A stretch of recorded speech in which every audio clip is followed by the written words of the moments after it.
Blackfish Gallery Fishbowl 2 guest artist for the month of March. Una, welcome. Thank you. It's Yuna. Oh, Yuna. Oh, thank you for the correction. Appreciate that. Let's begin by telling the listeners about yourself. I am a painter and a muralist. I am from South Korea. I have gone through high school to graduate school in the United States. And I teach at 2 schools, PSU and PCC. Oh, that's quite a range. So how are you finding the students? You've got quite a range there. Oh no, my students are at PCC and PSU, and they are college kids, and they are challenging. COVID has been really difficult. Yeah, that seems to be a common theme. I think everyone I've interviewed has all said that. Yeah. So we're still, it seems like we're still climbing out from underneath it. It's pretty remarkable to think, because that, it's been going on 4 years now, I think. Right, and the new modality and the mentality, and we are in a new world altogether. Yeah, new world. On that note, I'd like to talk about your personal journey to the U.S. It comes up quite a bit, I've noticed, in your artist statement. So I thought I would like to begin there. I guess it's what defines me, my experiences, and immigration experience, which happened 43 years ago, and I'm not over with it yet. And I create body of work based on my experience solely. And so my experience as an immigrant and minority woman is at the core of my work. Yeah, very much so. I can completely agree with that. So when did all of that you just spoke of, when did that for you become the exploration of your art making?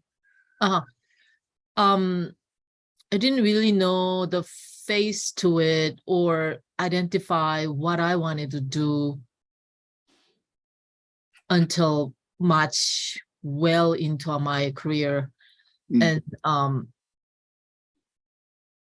the dissonance you feel as an immigrant, I didn't know what that was, but I had it. It's sort of like Me Too moment.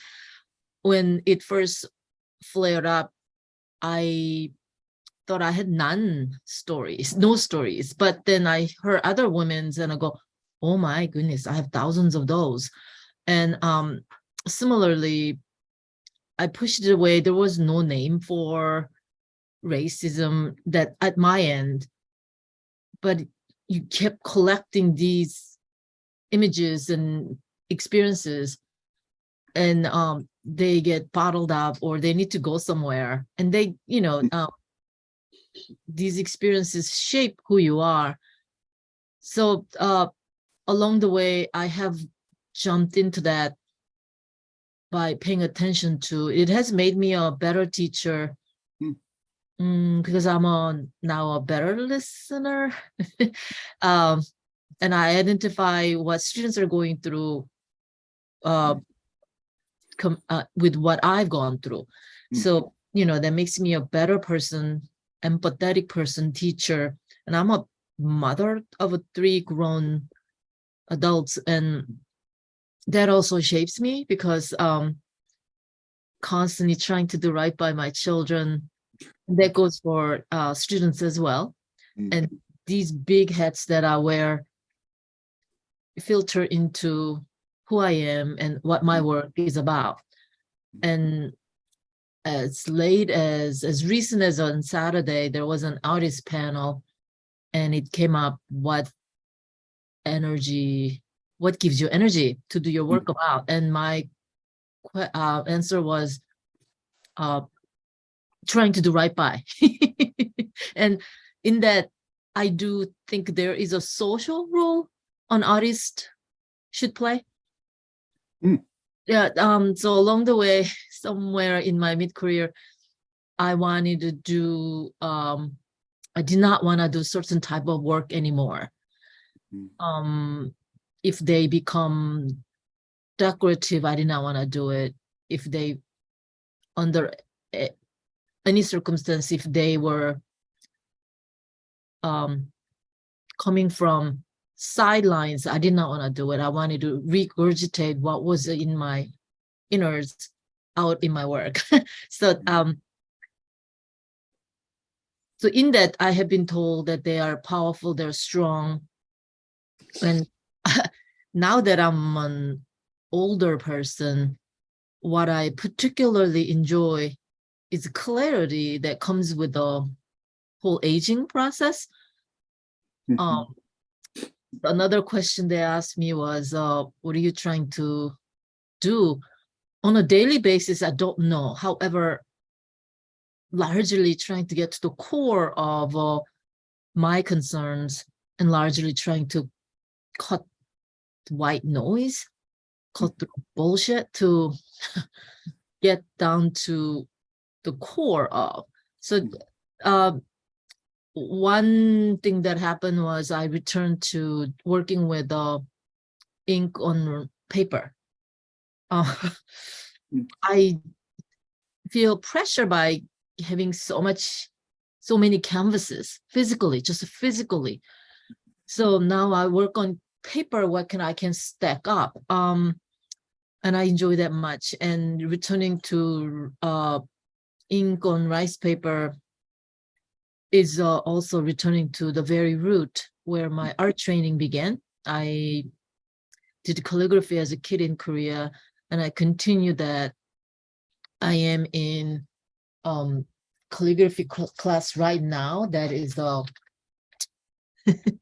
Western calligraphy too. And I was recently selected as a heart resident resident artist at PCC, and my proposal was to work with language, and that comes from me relating to art through calligraphy, me being bilingual. Now I'm trying Spanish, so I want to be trilingual maybe. Language is very interesting to me, and visual art and how visual language communicates, unlike written spoken language. So I'm interested in creating my own alphabet to go with. That is a great journey. As you were talking, I was just running through my art history in my head, and I'm a big collector of artist biographies. I love reading them for that reason. To not to get at how they've arrived at a particular style, because that's an organic thing that just evolves, I think. But where they're thinking of themselves and how that journey has led them into their art making, I have found that a very fascinating thing. And it's really rather interesting because of late I've been speaking with and interviewing a number of artists who are thinking deeply about their own personal journeys and trying to bring that which is invisible to most, to bring that out into the open. So it's quite interesting to hear you say that. In fact, in your opening line on your artist statement, where you state, I paint from both reality and imagination. As an immigrant, I'm caught in the historical crosscurrents of two very different cultures and two very different modernisms. I thought that was incredibly, pretty deep, very insightful. So, and out of that, I had a question that came from that, which is, could you describe just briefly the Korean modernism? And if you would compare it to what you're referring to as the American modernism, could you unpack that a little bit for me? The whole split reality is an odd one, where two words are distinctively different and apart, and then some areas just merge right through. So it's quite organic process. I was educated in the United States, so all my knowledge is based on Western Europe and the tradition and art of and our history of, and that chunk of education that I got does not exist in my Korean experience. So I couldn't talk about modernism in Korean context, but it is what I retain, and what I retain as in homeland, and I continue to exhibit in Korea. And I do know that my visual language, my mark making, my aesthetics are different than that of contemporary Koreans. Yeah, how so? I think it's education background that I was educated here. It's sort of like coming out of a college. I didn't know many female artists because they were not included in the art education. They're not in textbooks. The common theme. Unfortunately, that is a common theme. Yeah, and the art through the ages, which is antiquity through modern art, survey course you take as a freshman, whole year long. You didn't have one woman artist in it. Right. And I'm a class of 86, so that is amazing. How behind? And the teacher types are behind like this. Anyhow, so what I know as an adult, my education is all that of a Western Europe and United States. And that while I was gaining all this knowledge, I am not quite brushed up on in Korean or Korea. I do go to Korea, talk to Korean artists, and my one of the themes that I've done was on the uprising the Korean my country experienced. I go look for these areas where expressions can be raw, expressions can be cutting edge maybe, or political at least. I no longer seek for validation from anyone anymore, but I want to focus on my inner voice. So what is it? And it tends to be political, whether I like it or not. The piece I did for Blackfish, I do public art as in mural. So I tend to stage things, and I wanted to do piece on my personal color experience in that. And I didn't put the title anywhere, but I titled it Dead on Arrival. And that's how I felt whole time I examine my past experience living in the United States. I realized I've never been seen for who I am. And wherever I go, I constantly have to wedge out a little space for me. And I did not know all this has been going on. And it was, I'm learning as I go through. It's because one of the reasons why I'm learning is through the whole pedagogy changing within the academia. We are going from being teacher-centered to student-centered, and we're paying attention to trauma. So we look into trauma-informed pedagogy. And through these readings, I am learning that I never have gotten proper light on me. So I realize I never really been a full person these 40 some years I've been living here. And also in Korea too, because of Korea, you get subjected to patriarchy, sexism, and classism. So it's not like I didn't have hardship growing up in Korea either. But these experiences are interesting to me, and it's me, my approach is critical thinking, and I go into these things realizing dissonance, and I want to express that. And pandemic brought Trump era and pandemic brought it out all onto the surface. And it's hard to get away from it. It's hitting you in the face on a daily basis, the way Asians are being targeted, pushed in front of a subway. I myself almost got run over by a car doing jogging in the neighborhood and being yelled at in New Season's aisle that I couldn't walk the aisle close to her. And I think this is the whole Wuhan virus phobia that people are getting. And with this face, I couldn't cough in public for 3 years. People stay away from you to begin with. And then if you start coughing, oh my goodness. So it just brought it out some more, quite raw. So, so the artwork I did was comforts of a domesticity and struggles of people within, and how we were canceled before we even spoke up. Before we even started to be who we are, we were never ever seen or received. That's what the work was about. Operating through that lens of cultural identity and struggle to be seen. How do you counsel them? Where do you take your art students? How do you work through that as a teacher?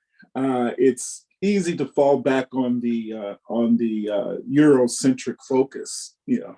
This is how you render this. This is how light is brought into the play. This is the structure of composition. But students today. I'm a teacher former teacher to disclose.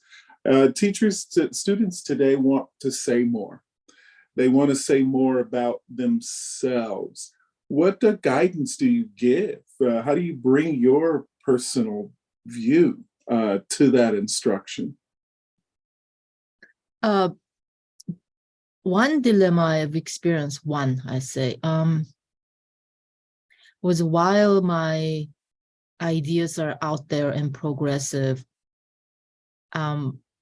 my teaching style may not be still. Interesting. Why do you think that is? Because the protocol for me had been done by very white male centric world. So my teaching ways, I check. And I don't, honestly, sometimes I'm quite lost. And it's a breakdown barriers all the time and updating, upgrading all the time. Students are changing that much.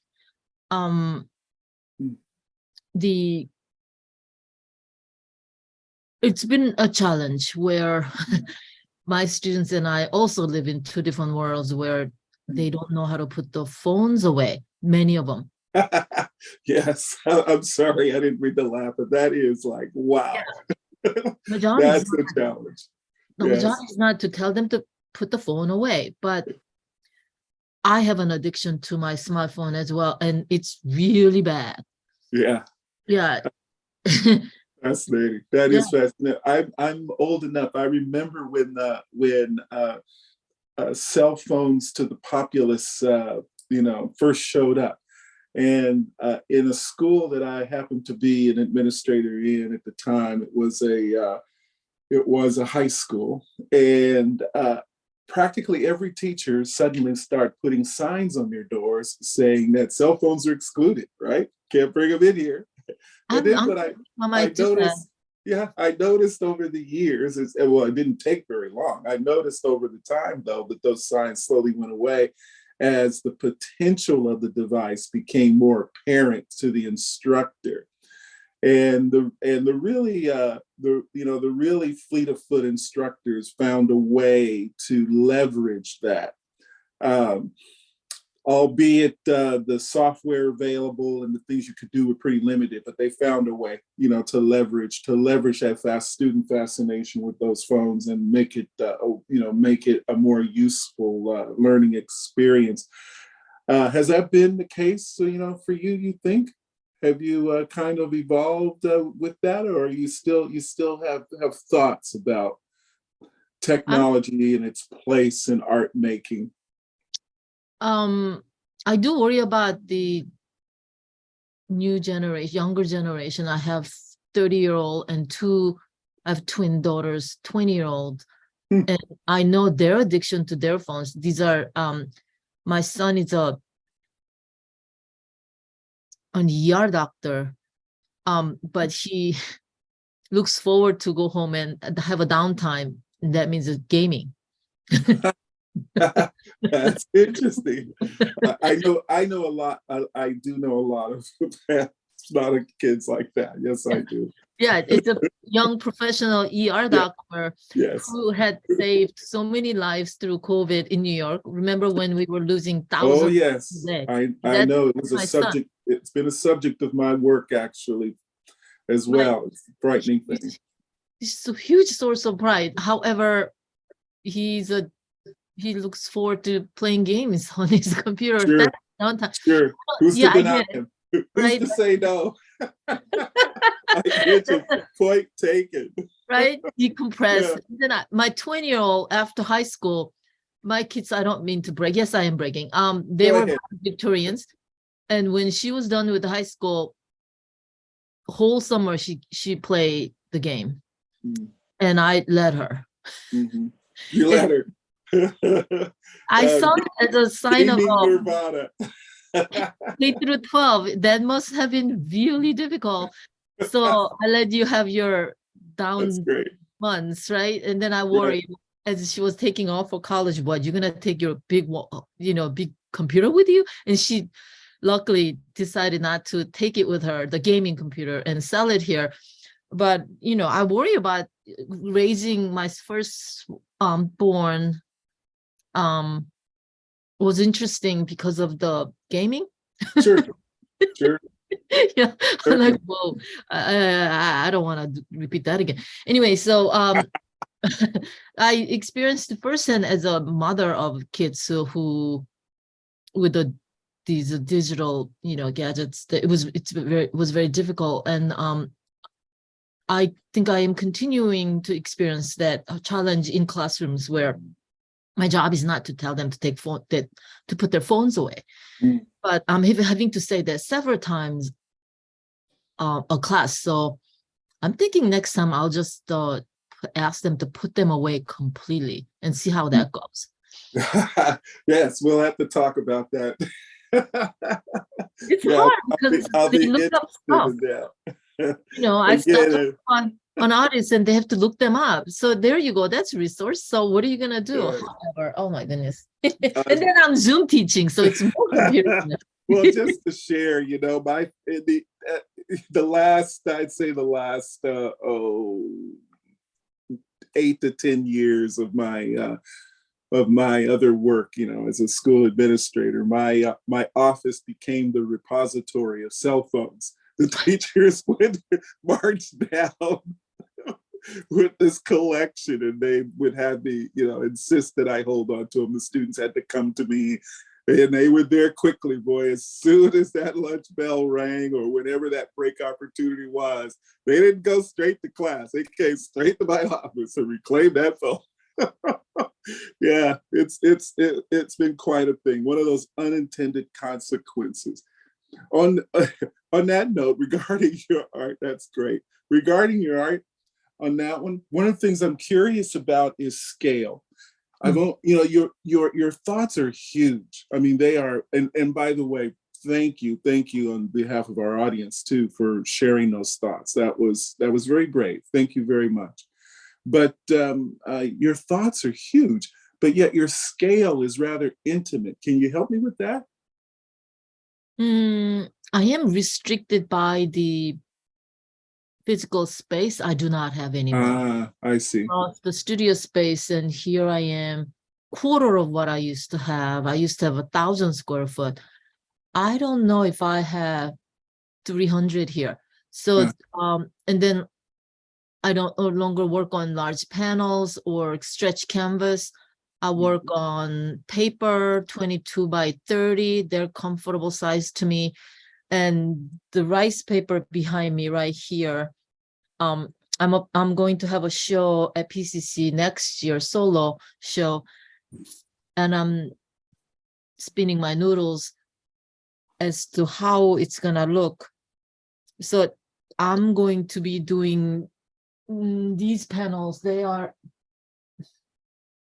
not quite, they're like a 6 feet tall.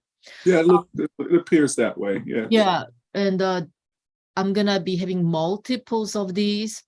And they're translucent, and the gallery I chose to have a show has a window facing the main entrance. So I'm thinking I will use a translucency and have a multiple panels hanging from the ceiling across. I'm thinking the vulnerability of a raw paper hanging from the ceiling will be the kind of vulnerability I'm looking for in my work.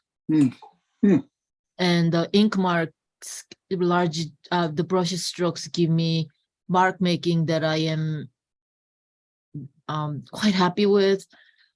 They tend to be me, brush strokes and ink marks, and the way it works on rice paper. I like that, enjoy that much.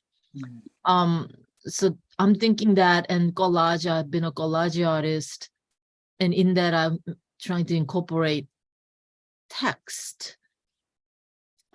It's coming from a place where looking for minority cultures in public sphere, and they just tend to be about signage, storefronts, and not even that many. So you have to go to, like, I don't know if you're familiar with the J District, which is most diverse spot in terms of ethnicity in Portland. It's quite not well-to-do area either. So traveling, I don't live far from, so I drive up and down to see how are the minority cultures visible. It's through signage only, and if you don't have properties or you're not business owner, you're not visible in public. So I was interested in creating my own language to come up with that, and I'm not quite resolved. So yeah, I tend to show a lot abroad, so I need to bring them in my suitcase, and the sizes have gotten really small while ideas are grand. So I've flipped back and forth where ideas are grand, but I don't mind smaller sizes. And while the works themselves are big, they are versatile. They could travel easily, and they don't assume that kind of a bigness. I don't mean that. I don't know. You state, you state that, and also in your artist statement, that you often paint images of exuberance and motion, but yet as we're talking, I hear more of an introspective, more of a drilling down more deeper into that subconscious thinking of self, and bringing that forward into a more visible light. How do you manage that conflict between wanting to get totally, as your words, exuberant and totally into the motion of it, with that need for and that place of serenity in which you come from? I have no idea. Yeah. I have no idea. I am trying to be confrontational with to confront my own fears within, in that trying to dive further into my interior life and withdraw ideas and concepts from. So in that process, I don't really have any strategies, way I go about. I keep getting at it. And I sometimes wonder if this is a healthy way of doing it, but I don't know any other way of doing it. And I keep thinking about certain things, and I want to commit to it. And what does that look like? And I keep making marks that would resolve in that, go towards it is my only approach. Honestly, I don't know how others are doing it, but yeah, I see that. Really looking forward to seeing your work in a more broader context. So what about your exhibition schedule? What do you have planned coming up besides besides the solo show which you've already referenced? And what is there in our Blackfish Gallery's Fishbowl too, which, by the way, incredibly dynamic pieces. And yeah, I mean, and that's why my scale question, I had that from the beginning. I said, wow, that's packing a lot of emotion that's coming through in such a small, confined space. You know, how does she do that? How does she feel about that? And that's one of the bigger pieces, right? yeah, exactly. So what do you have? So what do you have coming up besides the college show? Right. August, I'm going to South Korea.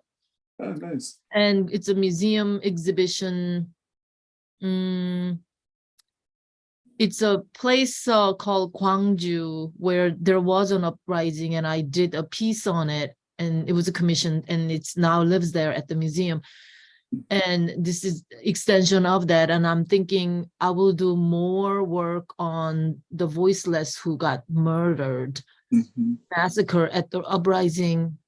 And this is my own government pushing people down, and they took tanks and guns to them.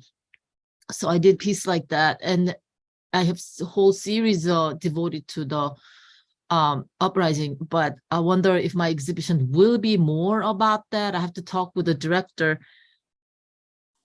Then I already have a reservoir of artworks I could carry. Or would they be interested in hearing more about Korean American immigrant experience? I'm wrestling with the idea.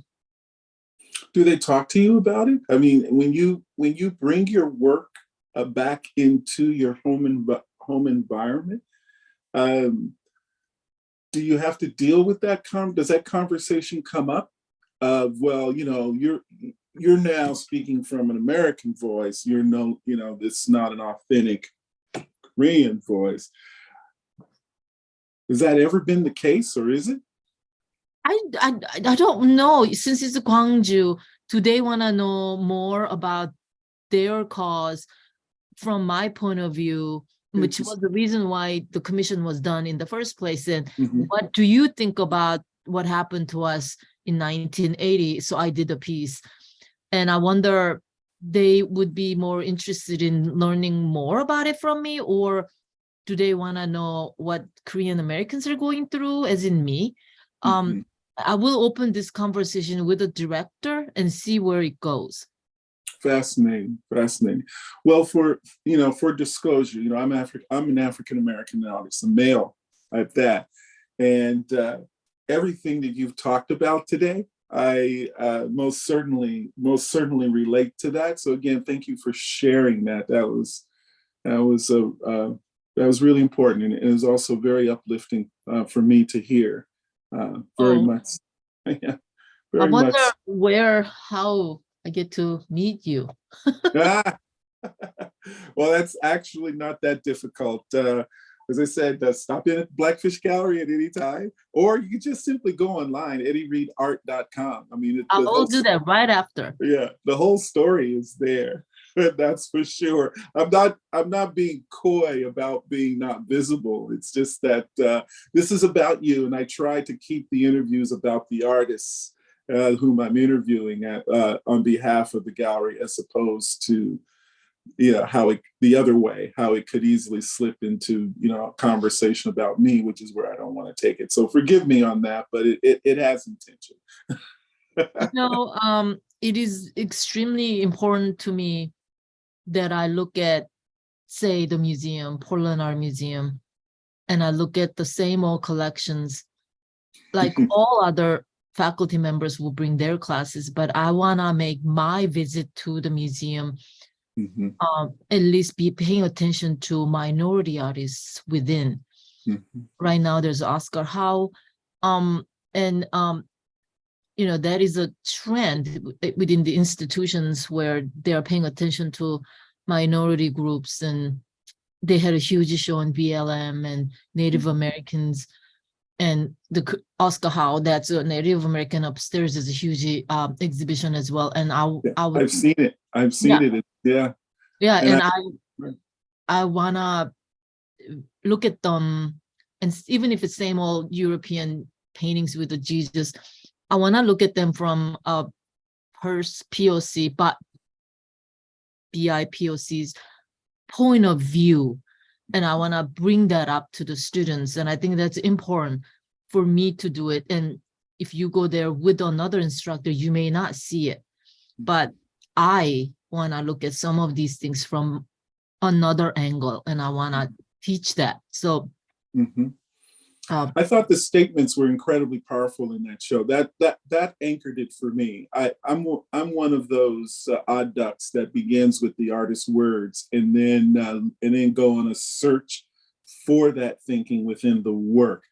Because you're right, it can get kind of obscured or become kind of obtuse when you're trying to balance between the institutional expectation, which is Euro-rooted, versus where you are in your own personal journey as an artist. Things can get kind of fuzzy in there, but I start there and stay anchored in that. And I was incredibly impressed with Mr. Howe. First time I've encountered his work, but I was incredibly impressed with his persistence, and you see it in the work, his persistence to reshape the narrative about what Native American thinking, aesthetic thinking can be, and insist on that institutions allow that thinking, that different view to come forward instead of constantly trying to stuff it into that